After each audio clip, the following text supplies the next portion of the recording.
bakunzi b'igihe c'umukenyezi turaramukije ngo bamwari muzi yuko umwana wo mu gisagara ca Bujumbura bamwe bita abatabonere umwana yavukiye ku Mutanga Nord ashobora kwiyumvira kugura parcelle ariyo bita itongo mu Kirundi mu Mugamba akagura parcelle kugira ngo ashobora kuyiranguriramwo uburimi. Umutumire wacu buno munsi yitwa Gabriela nimubona turaguhaye ikaze mu kiganiro cacu. Murakoze cyane. Yego. Nagira ndakubaze utubwire vy'ukuri uri umwana wo ku Mutanga Nord? Yego, vy'ukuri ndi umwana wo ku Mutanga Nord. Niho wavukiye niho wakuriye? Yego, niho navukiye, niho nakuriye, muri twarimutse dukuze. Mwarimutse mukuze. None kwiyumvira kugura itongo mwijenda niko wavuze? Yego, ni mwijenda. Vyaguhereye hehe? Je novyita ko yari opportunité naronse kuko twe twaduza atari canduganye twagiye gutembera n'abagenzi hama twumva yuko hari abantu bariko baraganira yuko hariho itongo bashaka kugurisha hama j'étais curieuse ndaragenda ndaraba effectivement bariko barayigurisha muga numva umenga amafaranga bariko barayigurisha n'ingene hangana amafaranga ni make. Je bonye ndavuga ati ndariguze kandi ntimubaze ngo nafise une idée en tête yatuma ndayikoresha hayandi bitumugana navuze ati bayigurisha ayo mafaranga make ndayiguze hama imisi imbere turagara procedure hama ndayigura yabaye opportunité. Hama mu kuyigura wari ufise umugambi ushaka kuranguramwo ubwo nyene canke wapfuye kurigura kubera wumvise okazi? Nta mugambi n'umwe nari mfise. Nta mugambi n'umwe nari mfise wo kugura iryo tongo. Iryo tongo nariguze kubera numvise ari okazi nziza, ari opportunité nziza. Hama je mu mutwe numva umengo izoba investissement long terme mugabo senze ko rizokorera. Hama uko imisi igenda ngenda ndaraba itongo ryanje kuko yari ntuzenya yanje yari itongo ryanje rya mbere. Nararyoherwa nagenda presque chaque vendredi kuraba hama ndiko ndarengana nkabona ababaji banje bose bararima.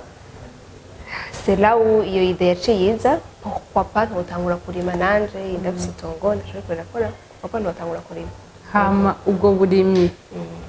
hari ico wari ubuzi wabigenjeje gute mu kugira ngo utangure uvuga ati ngira ntangure kurima? Wari wararonse ubumenyi mu muryango wanyu murarima urafise abantu urabira ko barima? Ego sinova nari naronse ubumenyi mugabo turafise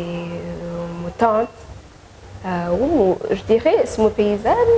à ruguru. C'est une simple enseignante muga aujourd'hui elle est autonome financièrement kubera uburimyi. Alors naramurabira ko nkavuga ati ibi byose bigenza gute uri umugore wenyine muhira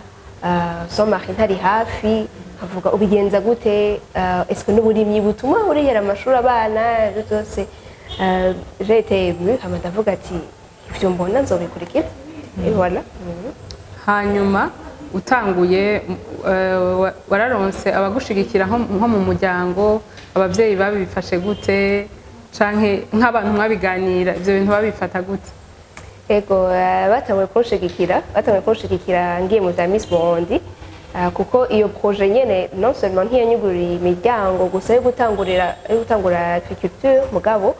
ni nayo projet natwaye muri Miss Burundi yo guhimiriza uburimyi mu Burundi kubera nawe numenga isa nkaho umengo ni terrain hama uko nabandanya ndabisigura muhira baratangara ntibavyumva est-ce iyo passion yaje ryari hama baranshigikira muhira baranshigikiye kugira ngo ati ruguru harasanzwe ari amatongo menshi ntusuye kurimira nkora agatongo kabo gatonya genda wiyagura. Yego baranshigikiye famille mais je dirais pas ivyo ku bandi. Yego. Hanyuma uri kuraraba ingene vyifashe iyo ugiye kuraba ivyo iyo mirima yawe abakozi ukoresha bagufata gute kuko urumva umwana w'Ibujumbura ariko aragenda guha amategeko abantu bashobora kuba bangana n'abavyeyi bawe harimo abagabo harimo abagore imigenderanire igenda gute? Baraguha agaciro canke wowe urumva yuko ufiseho ikibanza nk'umukoresha? Okay. ntibaze ngo biroroshe kuko hari ahantu ugenda si n'abakoresha banje gusa hariho n'umuntu we explique ibyo ukora akaca akura bakaca twenga ngo wewe uri umurimyi akavuga ati uri umurimyi bigenze gute ntusa n'abarimyi wabigiyemo gute encore plus nizo nzara ubwiye ufite inzara ari umuntu nagiye kumubwira je ndi umurimyi urimo iki ndi umurimyi w'ibiraya ngo egeza ngaho izo nzara ndazira alors jewe ntibyanyoroheye vraiment mu gutangura ku bandi bantu kuko bavuga ati no soni muri umwana bakasha banandaba utwo dutoki ngene tungana yene dusaye kurarima mugabo abakozi bobo nibaze ko tashobora bafise ntashobora bafise muga hari igihe babwira ikintu bagatwenga mugabo nashiye ngerageza kwiadapta nanje bien que ndi umunovice muga navuga ati ntegereza kwiadapta ndabimenye nanje menye ngene bikorwa kenshi kibatangaza na material y'ikirundi mvuga zamva ati none turimo ubusiza shavuga ati ico kintu gikuye he ugize iki kenshi nivyo bikunda kubatangaza muga ubu baratangwa kumenyera uko tumaze imisi dukorana none nta uri kuraraba nta bintu nk'intambamyi muhura kubera wewe uri umukobwa bwa mbere uri muto hama uri n'umunyagisagara muri haba ingene urangura imigambi yawe canke namba hari nk'amadeni wowe ukenerera nko gufata ko ndazi ibintu by'uburimyi bitwara amafaranga menshi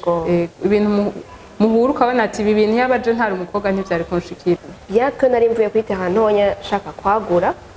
aho bari bampaye muri famille hanini warasanga ukeneye amakredi n'ivyo mugasanga ukeneye kredi nini kandi ukavuga ati je ndavye umugambi wanje uri rentable alors ukaca présenter document yawe murabizi ivy'amabanki ukagenda muri banki ukabasiguye ukatwara plan d'affaires yawe iri très bien écrit hama ushitse bakagusaba garantie ou hypothèque ukavuga ati ok nawe urabizi yuko ndi umujeune nta hypothèque ingana uko kose ushobora kuba mfise mugabo Imana ishimye ko aho mwana arerekanaga gato mfise nkavuga ati ndafise ndatanguriye ngahanye hama kenshi sinaza ko ibibazo vyabaye ibibazo bishikira abajene nuko ushaka credit ntuyironka byoroshe canke ukadepoza bakakurindiriza 3 mois après 3 mois bakanakubwira non alors ntivyoroshe vraiment kuronka amacredit uri jeune kiretse wituye peut-être sindabimenya utwo association duto tuteje gufashanya je nuvuga naragize ikibazo cane avec les banques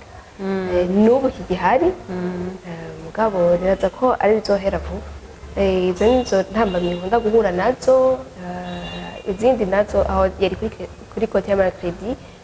izindi nazo nigihe ngiye ku mirima yanje ngiye kuraba ukazibona abantu barambajije ati mwana none papa wawe araza asanga niwe yakurungitse nkavuga okay oya nije nje gukora ntibabitahure facilement ego nico kibazo nkunda guhura naco wibaza yuko iyo ari nk'umuhungu iyo wowe wari nk'umuhungu angana uko nyene muri iyo myaka uko bagufata ariko bari kumufata uwo muhungu hari n'abambarira ati igenda gute wewe urafise terrain none umugabo wawe nawe azogura iki gukuzanye hari abantu nyene ngo ibyo ngo birisanse ko ari iby'abahungu bavuga ati okay sinibaza ko umuhungu amonaje abikoze babona ngo ni iterambere hama umukobwa naho umengo ni bitangaza nivyo urumva ko turacafise akantu kumengo bashaka kudukumira mugabo urashobora kubirengera turacafise akantu ka ese urabishoboye umwa ntibanakunda ko tu es sérieuse gukora ibintu nk'ivyo bavuga ati okay reka tuguhe 2 mois uzaba wabihevye ego none turiko turabiraba urabona ko ibintu vyo gukorera mu imigambi yo kurima secteur agricole ntirimwo abantu novuga benshi mu gwaruka kandi turazi ko uburimyi buri mu abarundi 90% babeshejeho n'uburimyi mugabo biribonekeza yuko atari benshi babikora bashaka nko kwibeshaho nk'iterambere n'ababikora babikora kugira baronke utwo bafungura kuri uwo munsi ntibabikora nko kugira bibe nk'iterambere mu gihugu wibaza ko ari ibiki vyoba bituma abantu bikumira ntibashake kubikora cyane kuko n'ibifungurwa dufungura byinshi biva hanze hariyo biva hanze kandi dufise isi imera kandi iryoshe wibaza ngo biva kuki kimwe muri byinshi nifuza gushikako ni être l'image de l'agriculture mu Burundi kuko ntaho kwifuza gusa n'umurimyi wo mu Burundi kuko niyo mvuze ngo je ndi umurimyi barandaba bakavuga ati uri umurimyi byagenze gute ese wabuze ico ufungura muhira kugira uje muri gukora métier nk'iyo biba byagenze gute kora image dufise y'umurimyi umuntu akenye n'umuntu ataca ashobora kwishikanako alors ntidufise abo bantu batwereka yuko umurimyi by'ukuri arabayeho neza ubu dufise yuko soit uri umuganga nico kintu ca mbere ciza niyo bakubajije ati ukora iki ukavuga ati je ndi umuavoka wumva umengo uri uwa grave mu kuvuze ngo uri umurimyi nibaza ko abareka kukuramutsa alors ko uburimyi ni kimwe muri si kimwe muri byinshi nivuga ko ari nka nico gifashe niho ahanini dukura ubutunzi bwacu mu Burundi kuko 90% ibaye 90% de la population bakora uburimyi nta bantu batwereka by'ukuri ko uburimyi ari ikintu twokora tukagikuramwo ico dufungura hari agafraze bakunda kuvuga ngo umuntu wose ugisha ufungura karahara umuntu wose naho mufuko ugira amafaranga nanza ko ako kegereye cyane agriculture alors ego ntitubyitayeho cyane kuko ntiturabona aho byagiriye neza n'ababikora bimeze neza ubu amarezo sosiyo ntabafisha ntibabishiramo ingufu cyane none Gabriela nta kintu nk'impanuro wotekerera abandi banyagisagara mungana abakobwa cyane cyane kugira ngo turabe ko ho bihinduka ego cyane kimwe mu mpanuro nobaha hari abo muganira bakubwira ngo dushobora kugira uburimyi ngo kubera nta terrain mfise wewe warayiguze nga nanje sinari nzi ko muhira dufise terrain amako kugeza igihe ndabitanguye alors muhiri wanyu barafise amaterrain agenda bazavye banyu ruguru usanga ari amaterrain inoccupé si alors mugende mubaza abavyeyi ati est-ce que wowe hariho agaparcelle na gatonya utangure umuntu wese yikorera tworindira akazi n'ivyo hari abo bitazokundira hari abo bikundira ugasanga ishobora kuronsa akazi mukibita gukundiye naho ntitwicare twende kurima abakozi b'Imana murabyumvise ngo ntitwicare tugende kurima tworangiriza kuri ako kajambo abantu bose b'abanyagisagara abakenyezi cane cane murabe mukerebuke mugende kurondera utwo dutongo abavyeyi banyu baba bafise kugira ngo mushobore kurangura imigambi yanyu kubera ubuzi bwo mu biro ntibuzotukwira twese urumva yuko umwana wo mu gisagara ndabisubiyemwo wo mu gisagara umutabonere ashobora gukora uburimyi akarangura imigambi akagura itongo naho hashobora kuba hariho imico ivuga ngo umukobwa si wo kugura ibi urumva baca bakubwira nk'uko umengo niwagura iryo tongo umugabo wawe nawe azogura iki nataba rifise akantu nk'uko umengo umuntu yokwikengera tugushimire cyane ko watwitavye twitavye ubutumire bwacu merci beaucoup yego mwagize neza kudukurikirana tubibutse ko iki kiganiro gitunganijwe ku buryo bwatanzwe na USAID mu mugambi tuyage wa Search for Common Ground naho ubutaha